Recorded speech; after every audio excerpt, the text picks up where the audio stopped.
Bristol Community College, Mathematics with Dan Avedikian, Math 060, Topics in Developmental Mathematics, Section 3.4, Problem 8. This is Section 3.4, Problem 8. It says multiply the given numbers, and we have 1.8 times 2.2. So, really, to get it started, you're going to multiply 18 times 22. Just initially ignore the decimals. So, 2 times 8 is 16. Write the 6, carry the 1.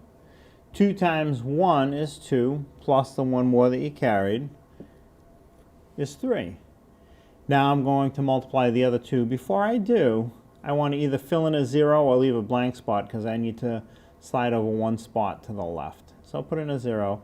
2 times 8 is going to be 16. Again, write the 6, carry the 1. There's still a 1 there from last time. 2 times 1 is 2. 2 plus 1 more that I carried is 3.